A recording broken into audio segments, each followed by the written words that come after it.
Hey and welcome in this video. Here you are going to learn how to calculate and how to use tactics in your own games. In this position it's White's turn. It's one of my games. I played it with my team, and what are you going to do here? But let's see this game from the critical point, as you can see, and after this move we have Rook h1.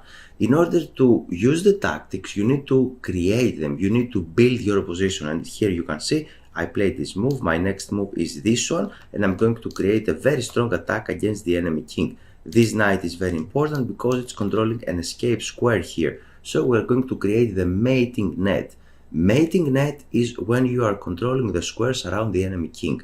And here he just played this one. We have this very important intermediate move. He played rook here in order to exchange some attacking pieces, and before capturing his own piece I improve the position of my knight.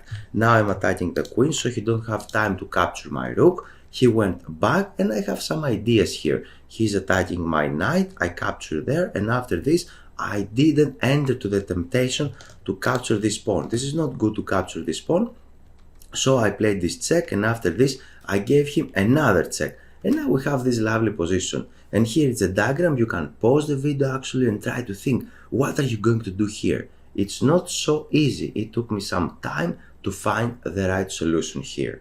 And what are you going to do?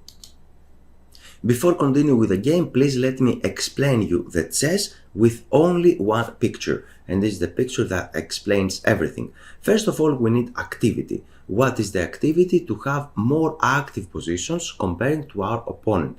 How can we build this one? With positional chess. You can put your pieces in active squares in the center of the board. You can try to control more squares than your opponent. Try to coordinate your pieces. This is it. If you have activity, you have the right to attack, and you should attack. Then, when you should attack? And you have three main goals. First of all, we have the enemy king. I created a course about this one, 42 attacking principles. We're going to present this one in the next video, but here we're going to focus in some mating motifs. I like this example as we've seen already. So we can attack the enemy king. Then you can attack the enemy pieces and you can win them. For that reason you need the tactics in order to capture the enemy pieces with different motifs and different ideas. And last but not least, you can attack the enemy pawns. And this is about strategy actually, because you can isolate it to one pawn, control it, have to stop it, this pawn should not move, and after that you can attack this pawn and win it. In order to be successful, because this idea is not so deep actually, it's very basic, everyone knows this one, how to attack, how to create activity and attack, but in order to be successful you need motifs, you need examples, and this is what we are going to build right now. I have 4 examples for you. This is the first one, and here we need to calculate the forcing moves. What are the forcing moves? The checks. So first of all we need to calculate this check, and after that he can capture our knight there. We have a less knight. This is extra piece actually. We can capture this instantly, but look at this king. This king is in a mating net because we are controlling a lot of squares around the enemy king, right? This king cannot go anywhere, and this pawn has a negative value because king cannot go there, cannot escape. But he is threatening to capture our king, and now it was the difficult part because I would like to give a check with my queen, but I would like to protect my pawn at the same time. For that reason I played king h3 here, and he cannot stop this checkmate idea with the queen. Queen h4 will be a checkmate over the board. He cannot go anywhere after this move, and he cannot really do anything about that, so my opponent resigned. And here it's an important moment actually over here to examine the position. What is more active? Here we can see we have a very extremely active piece. We have extremely active knight, active queen, but his queen is not really helping, his knight is not really helping. Our rook is better because controlling this square and attacking this pawn. So this rook cannot do a lot of things, right? Because it's a little passive, cannot do a lot of things there. And black pieces are not coordinated. For that reason white have more activity, and for that reason he can attack. Let's see another game actually, another example here. Probably you will know this one because it is from Candidates. Do you remember the game? It is Nakamura Firuzia. The game is not very important itself, but it's important to see the techniques. Now, Nakamura played this flank square. He created this escape square for his king in order to escape with his king if something bad will happen in the first round. And he has a very, very active position, very nice position, because this bishop is passive, don't have a lot of squares around him. What this knight is doing in the center of the board here cannot go in a lot of squares, and if he jump there, we can take this one. So black don't have good light pieces, and white pieces here you can see the heavy pieces are controlling the d file. So Firouzja here tried to create some tactics. He played this move b5, tried to break the pawns there. So we have the c5 from Naka, and now bishop to f8. He already created some tactics, and I'm going to give you a very, very important tip here. After c5, now white is having everything, right? Because he has a connected passed pawn, controlling the file, and etc. But here, after the move c5, you can see that this rook is a semi-hanging piece. What is the semi-hanging piece? It's very important, actually. We explained this one during the lessons, because this queen is would like to capture the rook, but we are protecting this rook. So the rook is protecting for now, but it's an important target, this one. And after this forcing move, he played this one, and now he played knight to d4. What is the idea? To isolate this rook and win the exchange, actually, because we can capture this knight, but either way he's going to capture our rook here. This was the idea. This was Firouzja's idea, and here I have a very, very important tip for you. If you don't have active position, then the tactics will not going to work in your favor. It's not going to help you, actually. And we're going to see why this has happened here. First of all, you need active positions and active position, and after that the tactics will work. Here Nakamura successfully captured this one with a knight, queen takes d5, so black is revealing his idea, and now we have knight f5. The queen is under attack thanks to the rook, and we have an imbalance here.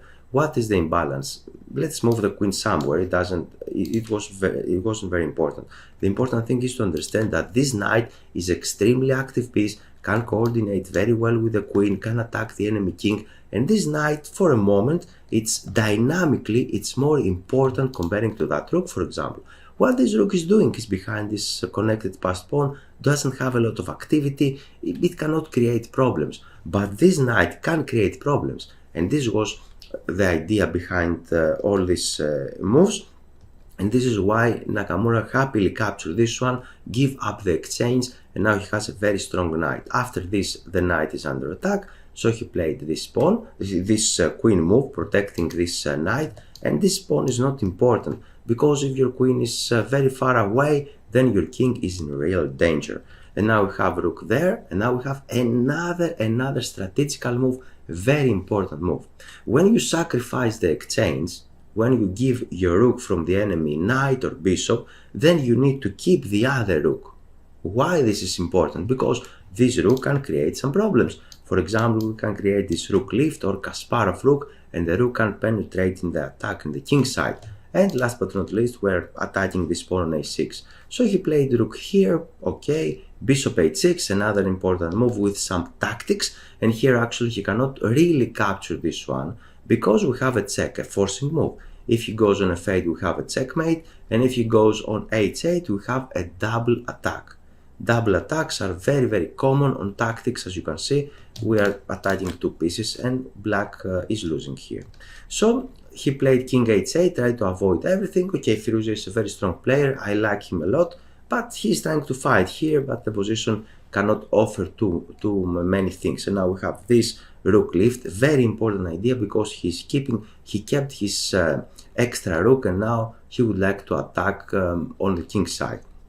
And after this, finally Firouzja captured this pawn. We have takes, and queen here. He is threatening checkmate on g7, as you can see, so he played this move, and now we have the only defender. The only defender of the king side is this one, and for that reason he played rook there in order to exchange this last defender. He cannot do a lot of things right now. He cannot protect this one with a rook, because this is hanging and this is a checkmate. So he just captured there, and after this he just resigned, because he has only one check here on e1 and nothing more.